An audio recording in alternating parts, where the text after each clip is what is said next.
the greatest heel turns of all time, shoot or work on the weekly wrestling rumors, and a Swerve Me Wrong where we debate who started the women's evolution. My name is Michael Valenti, this is Ralph Valenti, and you're listening to the Squared Circle Psychobabble.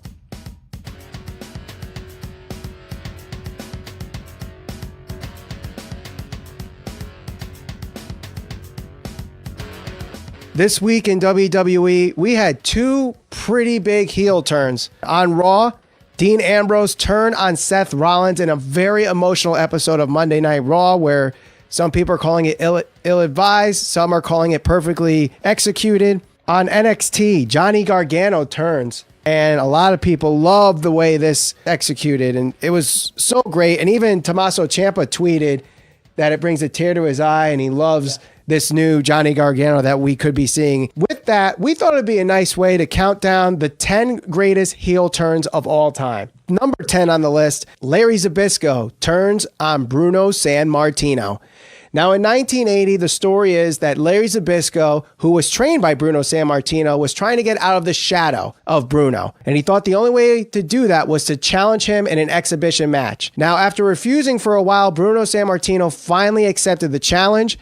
And in a match at Allentown, Pennsylvania, Bruno Sammartino threw Zbyszko out of the ring. Zbyszko retaliated by taking a wooden chair and slamming Sammartino with that chair, thus creating a year-long feud between Zbyszko and Sammartino. How bad was this heel turn? Well, there were cars damaged by fans. There were taxi cabs that Zbyszko was in that were flipped over by fans. A fan hit Zbyszko with an iron pipe, and another fan stabbed him in the ass. That's how hated Larry Zbyszko was.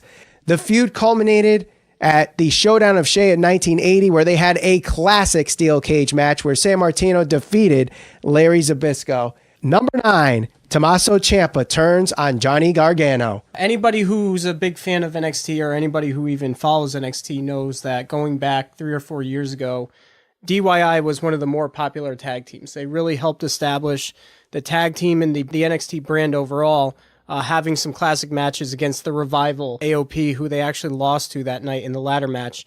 And everybody knows, if you've seen this at the top of the ramp, Ciampa threw Gargano into the LED backdrop there.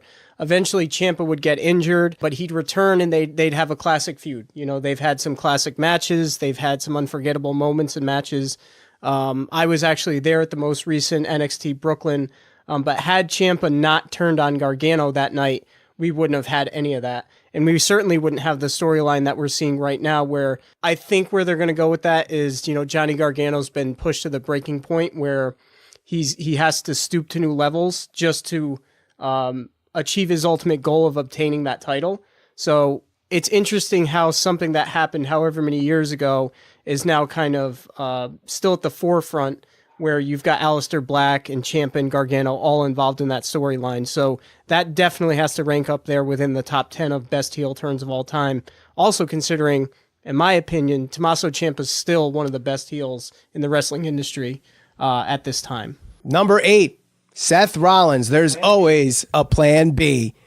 Now, going into the Raw after Payback of 2014, Seth Rollins, Dean Ambrose, and Roman Reigns were the unstoppable Shield. In fact, Triple H was trying to break the Shield by reforming Evolution in a match at Payback. And because of the backlash that fans were giving Batista, he ended up being called Bootista and Bluetista. And the night after Payback, he quit on screen and walked out of WWE, not to be seen again until SmackDown 1000. On this night, Triple H is trying to find a new way to break the Shield. So he comes out with Randy Orton and his sledgehammer and says there's always a plan B. And that's when Seth Rollins hits Roman Reigns and Dean Ambrose with a chair, thus creating the man, Seth Rollins. And in this time, he wins the Money in the Bank, has the heist of the century by cashing in at WrestleMania 31 on Brock Lesnar and Roman Reigns, and becomes WWE Champion and United States Champion at the same time at SummerSlam 2015.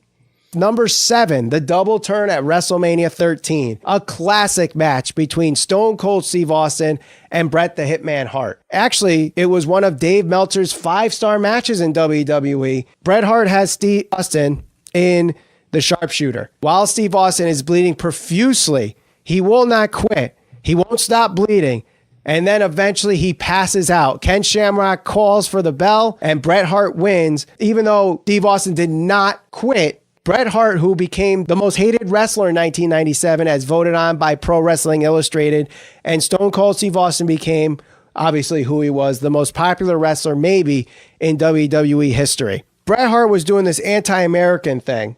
So when they were in America, America booed him. Yep. And when he was in Canada, Canada cheered him. So between Canadian Stampede and SummerSlam of 97, they actually did alternating shows.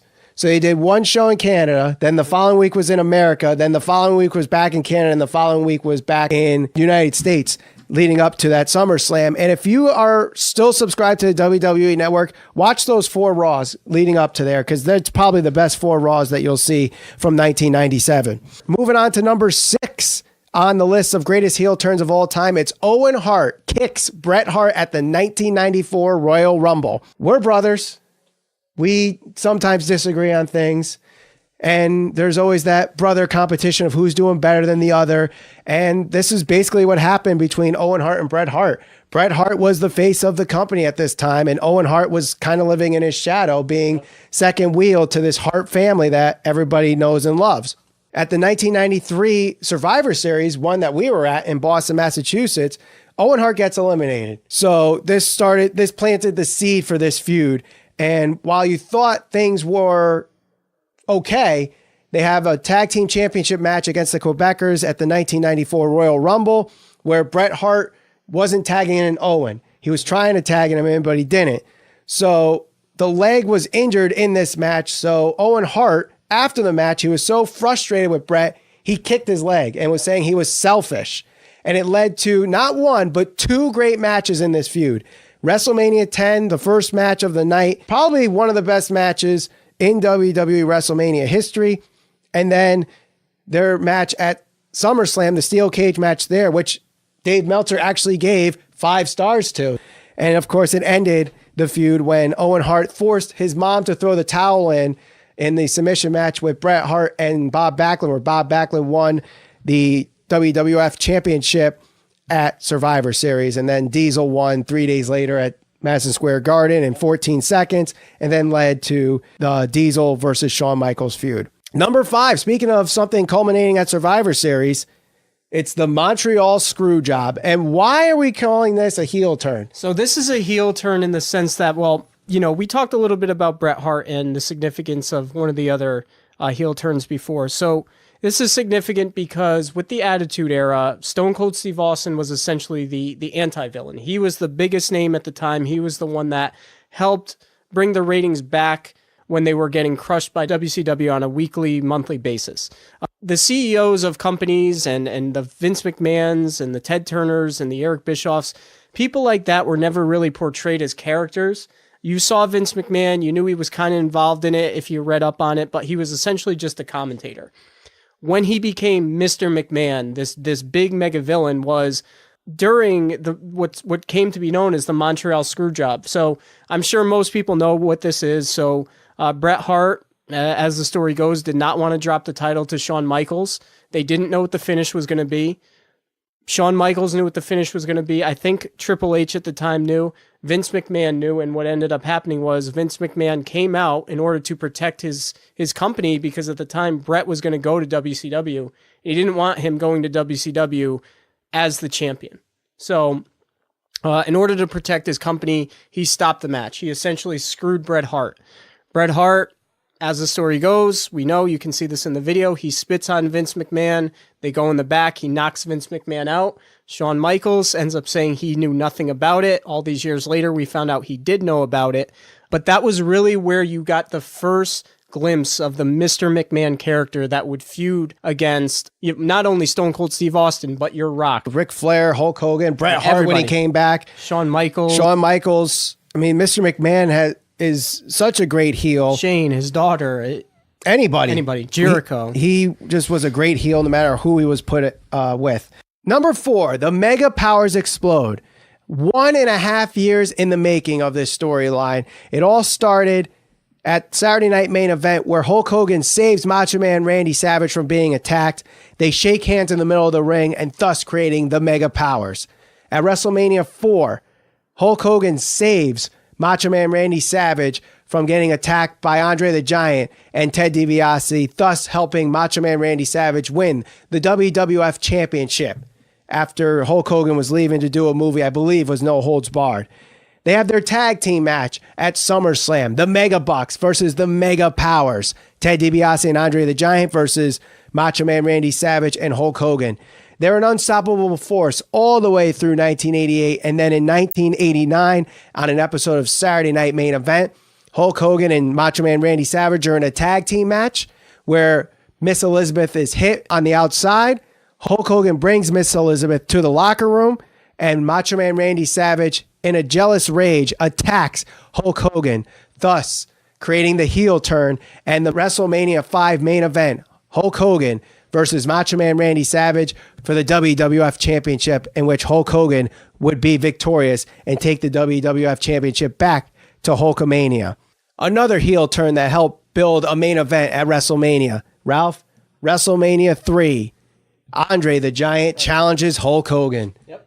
So this actually happened at Piper's Pit. You had Jesse Ventura, who was out there teasing that he was going to have somebody who was going to face Hulk Hogan. Out comes Andre the Giant, and he's aligned with Bobby the Brain Heenan, who at the time was probably the biggest manager, one of the biggest heels, especially for people who weren't, in-ring performers. So you had Bobby Heenan, who is now aligned with Andre the Giant. Hulk Hogan is shocked. It made for a great moment, and then it made for a great WrestleMania match. Of course, everybody knows that's where Hogan ultimately beats Andre the Giant, the proverbial passing of the torch where Andre, who was this unstoppable force, unbeatable individual, dropped the title to Hulk Hogan in one of the greatest WrestleMania, not only matches, given it was one of the more simplistic formulas, but for the time, having the crowd be into it, made for a special moment, made for an amazing match, and again, probably took Hulkamania to a whole new level, seeing that Andre was the one that dropped the belt to him. Hogan slams him. It just made for a great moment, great WrestleMania main event, and a great heel turn when Andre aligned himself with Heenan. Number 2, Shawn Michaels turns on Marty Jannetty at the barber shop. Similar to how Owen Hart turned on Bret Hart 2 years later, the seeds were planted that someone was going to break up the Rockers. But then in an episode of Superstars at the barbershop, they're hugging, they're shaking hands. You even have Bobby the Brain Heenan say, one's no good without the other. And as soon as he says that, Shawn Michaels super kicks Marty Jannetty. And of course, Bobby the Brain Heenan goes, oh, I know he would do that. Of course, typical Bobby the Brain Heenan, just one of the better color commentators and in wrestling history, just the way he would play both sides. The moment following the super kick that everybody remembers is when he threw Marty Jannetty through the glass window. I remember watching this as a kid, and this was back before many of angles like that were done, so you weren't really conditioned to it. So seeing that, you were almost like taken back, like, wow, I can't believe he threw him through the window. Made for a great heel turn, and of course, that was the first time when we got to see Shawn Michaels really as kind of like the Heartbreak Kid, Shawn Michaels, where he picked up the magazine, he ripped the magazine in half, he went on his own path and became arguably the greatest wrestler of all time. We know Marty Jannetty was a good tag team wrestler in the combination of the two with the Rockers, but he never really had the individual success, certainly, that HBK had. Obviously, drugs and politics played a huge role in that as well. Well, it could have, but either way, Shawn Michaels, that made for a great heel turn and, an epic moment that most wrestling fans, most diehard fans know about. And if you don't know about it, you should certainly look it up because it was a great heel turn. And number 1 on our list, the greatest heel turn of all time, Hogan is the third man. Yep. So leading up to this, Scott Hall and Kevin Nash are saying they're going to have a third man in this match at the 96 Bash of the Beach against Macho Man Randy Savage, Sting, and Lex Luger representing Team WCW. Not many people who knew who the third man was going to be. There weren't many rumors. In fact, some of the rumors were saying that Sting was going to be the one to be the third man and turn on WCW. But in the middle of the match, there's still no third man revealed. Scott Hall and Kevin Nash enter the Bash of the Beach. as the outsiders just by themselves. So it's a 2-on-3 match for the majority of the match. Then all of a sudden Hulk Hogan comes out to save Team WCW, or you think. Macho Man Randy Savage is on the ground and Hulk Hogan lays 2 leg drops on Macho Man Randy Savage. Mean Gene Okerlund comes in after the match asking why he did this, and there's garbage being thrown around and people are booing the hell out of Hulk Hogan. And that's when he says, you can call this the new world order of wrestling, brother. And the rest is history with WCW and NWO. Yep. And the reason this is, I think, to me, not only the number one heel turn, but one of the biggest moments in wrestling history is because that one moment has transcended into what's happening in wrestling today. Without the NWO, you may not have the Bullet Club. And in order to understand where the Bullet Club kind of came from, you have to understand what happened with the NWO and what they kind of represented. So Hulk Hogan at the time, he was still the traditional Hulk Hogan, the yellow and the red. One of the bigger faces. Granted, he had lost a little bit of his attraction. He was getting booed in some stadiums.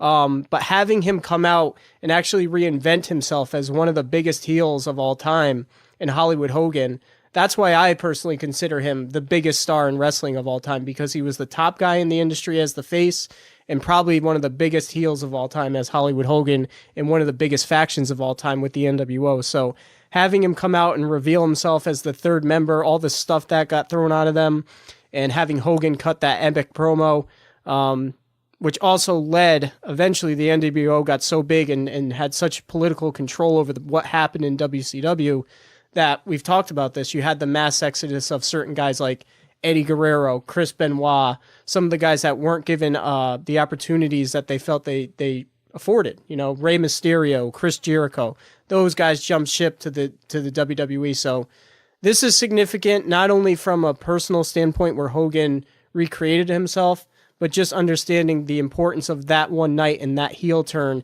and what it did for wrestling history overall. All right, that is going to do it for the greatest heel turns of all time. Again, number 10, Zbyszko turns on Bruno. 9, Ciampa turns on Gargano. 8, Seth Rollins breaks the Shield. 7, the double turn at WrestleMania 13. 6, Owen Hart kicks Bret Hart at Royal Rumble 1994. 5, the Montreal Screwjob. 4, the Mega Powers explode. 3, Andre the Giant challenges Hulk Hogan for WrestleMania 3. 2, Shawn Michaels super kicks Marty Jannetty. And 1, Hulk Hogan is the third man. Coming up next on the Squared Circle Psychobabble, shoot or work on the weekly wrestling rumors. It's next on the Squared Circle Psychobabble. Are you following the Squared Circle Psychobabble on social media? If not, you better get onto it. We're on Facebook, Instagram, and Twitter at SCPB Podcast. Welcome back to the Squared Circle Psychobabble. Michael Valenti alongside Ralph Valenti. It's time now for Shoot or Work, where we take the weekly wrestling rumors and say shoot if they're happening or work if we think they won't. Starting it off tonight is obviously everything going on with WWE Crown Jewel. They are, in fact, going to Saudi Arabia. We have some wrestlers saying they're going and some wrestlers saying they're not going. So our first rumor is that Hulk Hogan says that he is going to Saudi Arabia for Crown Jewel. And this is based on an interview that he did with the Orlando Sentinel, saying that he looks forward to the future with WWE now that he is reinstated into the Hall of Fame, and also indicated that he may be going to Saudi Arabia because he looks forward to going to Saudi Arabia. So, Ralph, shoot or work that Hulk Hogan will be at Crown Jewel? I'm going to say shoot in the sense that he will be there. I don't think he makes an appearance, though. I don't think after having a long hiatus that having Hogan return, I don't think it's going to happen there. I just think that he may be going, he may be backstage, but I don't think he's actually going to make an appearance. I think they'd save something like that for like a WrestleMania or a Royal Rumble, one of their bigger shows. Granted, this is huge, but I don't think he's going to make an appearance on the show itself. Now, I think he might end up being on this show somehow. Mm-hmm. With everything going on and WWE trying to make some kind of PR move saying that they're trying to not necessarily force change in Saudi Arabia, but, show more culture, American culture to Saudi Arabia. Why not bring Mr. America himself, Hulk Hogan, bring the red, white, and blue and bring that flag and, have him do something where he is actually on TV. I do think this, because of everything going on with that would be the reason why to bring him. With that said, I do think it's a work, though. There's no reason to bring Hulk Hogan there if he's not going to be on TV. And from what I'm hearing and reading the last couple of weeks, there's only those that are going to be on TV are the only contracted superstars that are going to be there. So I don't see Hulk Hogan going just to go. It kind of makes no sense. Speaking of people that won't be going to Crown Jewel, obviously the two big names in WWE are John Cena and Daniel Bryan, and they both, according to reports, refused to go to Crown Jewel. And they're part of two big things that are happening at this show. John Cena is part of the World Cup tournament to determine the best in the world. And if he's not there, obviously they need to fill a void. And Daniel Bryan is in the WWE Championship match where he won the number one contendership at Super Showdown in the small package. So shoot or work. John Cena and Daniel Bryan not going to Crown Jewel. Yeah, I think this is definitely a work. I think they're both company guys, and I think that we'll see both of them compete at Crown Jewel. At the end, this could be one of those things that a lot of times kind of gets brought up. It's put on the internet, and people start reading into it. It's one of those things, I'll believe it when I see it. So I'm going to say for now, it's a work unless I hear it from John Cena or Daniel Bryan that, they're not going to go. Yeah, I mean, they have reported on Wrestling Observer Radio that WWE Creative has been told that Cena's not going to be part of it. That's really the closest confirmation that we have. Yep. They're still being advertised for Crown Jewel. So until I see otherwise, you have to call this a work. So, I mean, I could see why they don't want to go, but until they say they're definitely not going to be there, they're going to be there. Someone that basically has disappeared for the last 3 or 4 months is Bray Wyatt. And no one really knows what happened to him or why he's been off TV ever since he has, broken up with Woken Matt Hardy. Matt Hardy was forced to retire. And Eric Rowan was injured. So now Luke Harper has nothing to do. So he's not on TV. And you got Braun Strowman, who was a heel 2 weeks ago, now has become a face and is going up for the Universal Championship against Brock Lesnar at Crown Jewel. But there, I guess, have been talks, according to Wrestling Observer newsletter, that the Wyatt family may be coming back. So, Ralph, shoot or work on a Wyatt family reunion? I'm going to say shoot. I don't know when, but it's only probably a matter of time that they will reunite. I mean, we've seen it happen with many factions before. You saw it happen most recently with the Shield. You've seen it with Evolution. You've seen it with DX again, most recently. All of them. They all reunite. They all come together at some point. So I'm going to say this is a shoot. I don't know if Strowman's going to be involved with the group itself or if they end up feuding against him, which I think is more likely, but we'll see what happens. But it does happen at some point, I think. Now, if they do this, do they try to incorporate someone to be Sister Abigail? I've always thought that was a good idea back when they always teased revealing her. I thought Paige would have been a good person to play that role, but maybe not her, but somebody like Nikki Cross could certainly play that role. Maybe, but I think she's just too popular with NXT, and now that she's in main event, yeah, eventually storylines, I don't know if she would be the right person, and I don't know if Paige would be the right person. Do I think there's going to be a Wyatt family reunion? I'm going to say no. I know people want it because they have nothing for Bray Wyatt. They have nothing for Luke Harper. But Braun Strowman, he's probably going to be the first one to be the face of the company now that Roman Reigns is going to be gone for a while while battling leukemia. So I don't see him needing the Wyatt family. Like he doesn't need it. He doesn't need it, but is it going to be where they reform just to try to get him over? Like, people would say they're trying to do when they were trying to get Roman Reigns over. I just don't see it. I actually think they're going to reform and feud against Strowman. It's possible. I mean, there's these cryptic tweets that Bray Wyatt has been posting. One of them saying here, day 23, subject is showing signs of progress at times. Violent outbursts are commonplace, spewing threats out our staff in multiple languages and reciting passages from the Bible. And day 3, subject believes God as well as several other entities speak to him directly. They give him a scapegoat for 7. Pulled a nail from his cell. He was attempting to repent through torture, masochistic tendencies. Pray that after so many treatments, he will be free of this affliction once and for all. Sincerely, Dr. M. So it seems like he's going through therapy. Seems very interesting to see why those tweets are happening, and maybe they play a storyline later on in WWE. Now, our last shooter work isn't necessarily in the news, but I want to make a bold prediction based on some news that have circulated over the last week. The Wrestling Observer News have reported that Cody Rhodes' contract with Ring of Honor ends at the end of October. His last contractual dates are the Jericho Cruise, which is happening this weekend. Now, they keep teasing January 1st, what they're going to be doing for January 1st, 2019 on Being the Elite.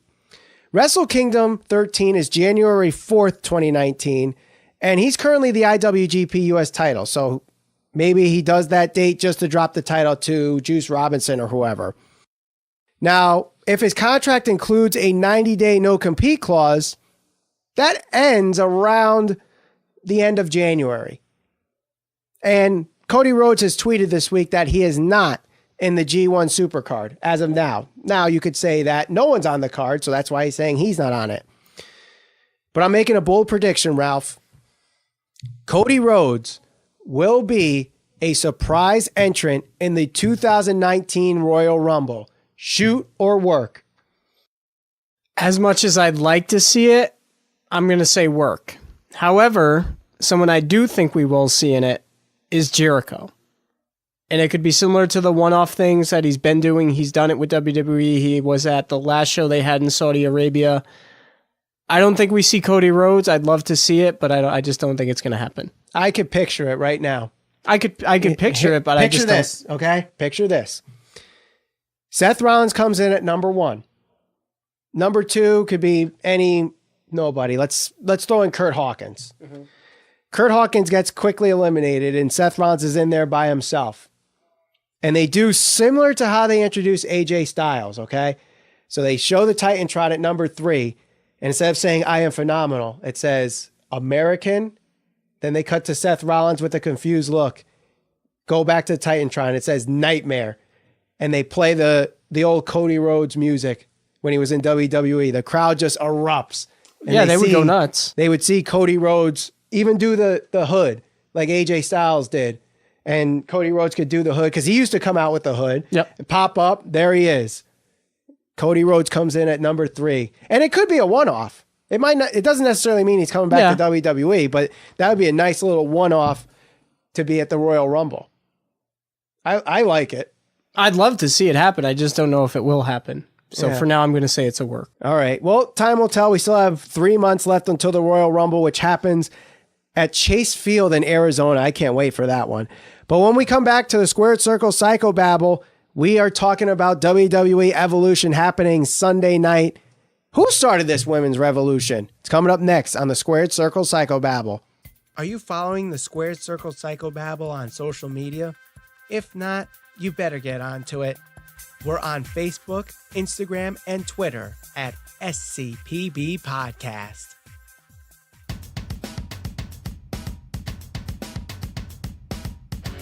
Welcome back to the Squared Circle Psychobabble. Michael Valenti alongside Ralph Valenti. It's time now for Swerve Me Wrong.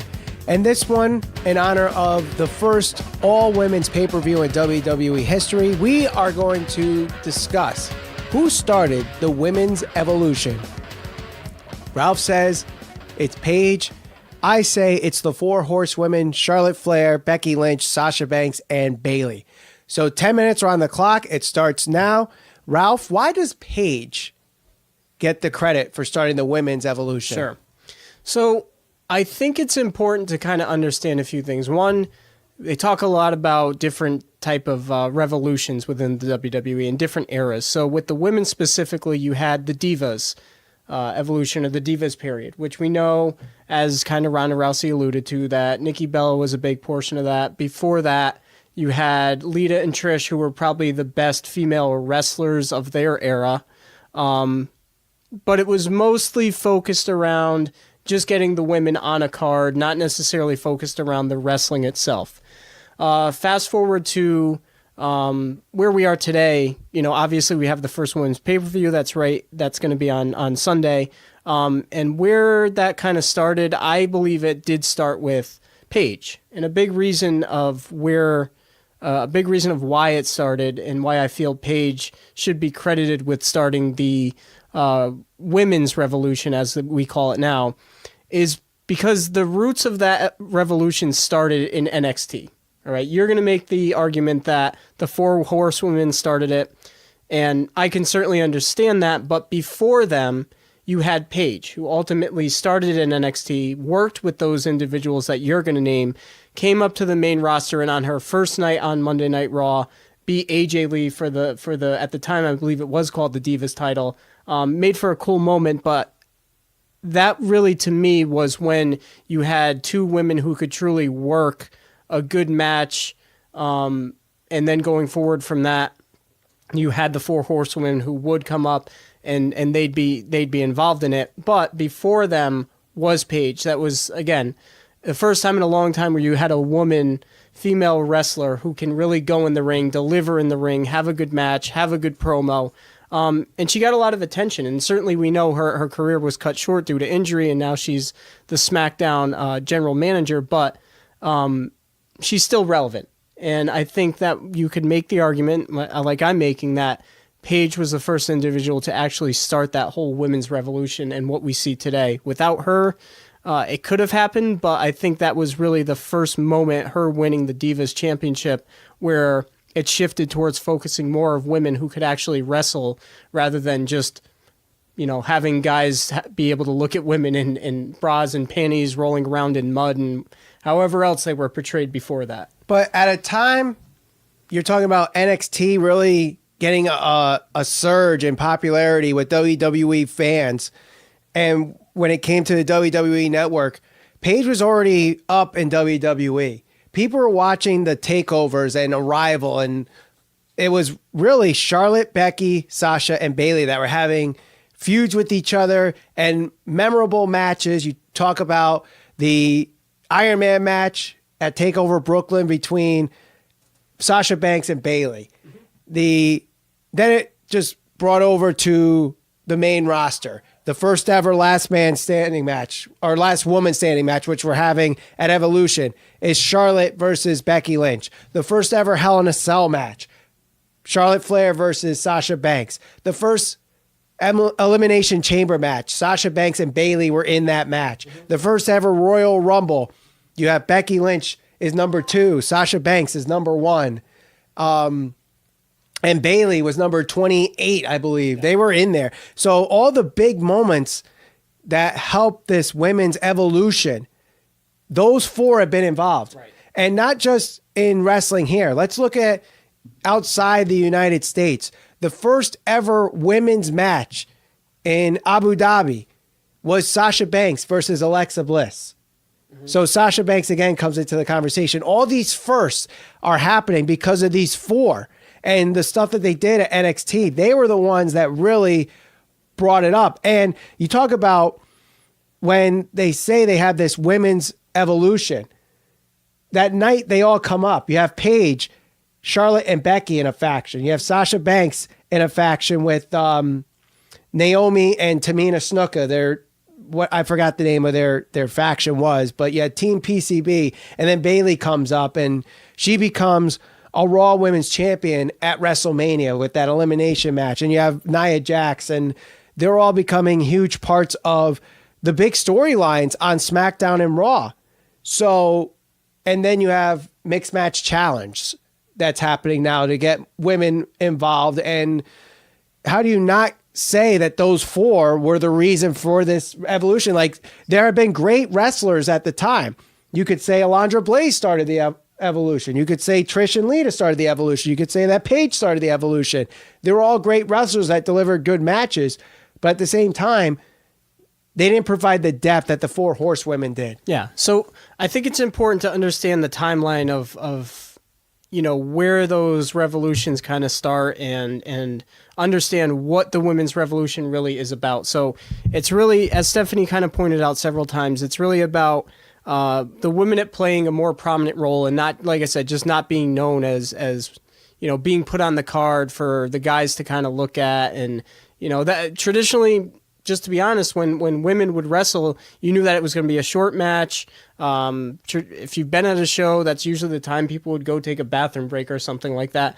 Now or they use it for that buffer between the third to last match and the last match of the night. They didn't take much time going into the storytelling and creating characters. So trying to understand where that shift came, that's why I say Paige started that, because that's really where you got a glimpse at, okay, we're going to develop this character. She had a character. She knew what her character was. She played to her character, and she was able to deliver in matches, and they gave her the opportunity to have those matches. Whereas before, you had people like Tori Wilson and Sable, and they were good for what they were good for, but we knew why they were on the card. They were on the card because they were beautiful and great to look at. That's it. They weren't good wrestlers. And, Paige to me was really developing in NXT and coming up and feuding with AJ Lee and winning that title, and then having it where there was now going to be this push for the women to have the equal opportunity and be a prominent or play a prominent role in the storytelling and in the shows on Monday Night Raw and SmackDown. To me, that's where I define it. That's where I say, okay, this is where it really started, and Paige is the pioneer of it. The Four Horsewomen, they came soon after, but to me, that's really where it kind of started, because Paige feuded with all those individuals, whether it was in NXT or at Raw or SmackDown at some point. So to me, I still consider it being Paige. But maybe it's just because her career was cut short. But you look at all the accolades that these four women have had. They've all been a champion at one point. Yeah.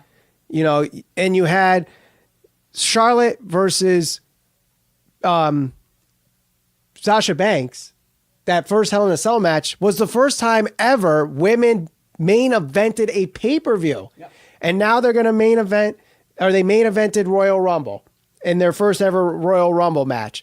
And now there's talks about the women having the first ever women's main event at WrestleMania. And who's going to be involved in that? Or what's the rumored main event? Charlotte Flair versus Ronda Rousey. Yeah, but Ronda didn't start the... No, I know. I'm not saying Ronda did. But what I'm saying is that just helps with Charlotte. If Charlotte is in that picture, it always seems like everything that happens, Charlotte's in the picture. And one of those four in the picture somewhere. Mm-hmm. Whereas Paige, maybe she was just a little too early to say that she started. Maybe she planted the seeds, but they needed the water in that seed from the Four Horsewomen to let it grow. That's my point. I think she's the one that really started it. She planted the seeds for it. She was the first one who brought something different, could actually perform in the ring, could talk, had a good character who they were willing to develop. So that's why I say it's her and not the others. But at the same time, let's say this. Let's say those four women never come up. They just never come up to NXT. And we don't get the Women's Evolution pay-per-view. We don't get the first ever Women's Royal Rumble and the first ever Hell in a Cell match, the first last woman standing match, all these firsts that are happening. Would you say then that Paige started the evolution?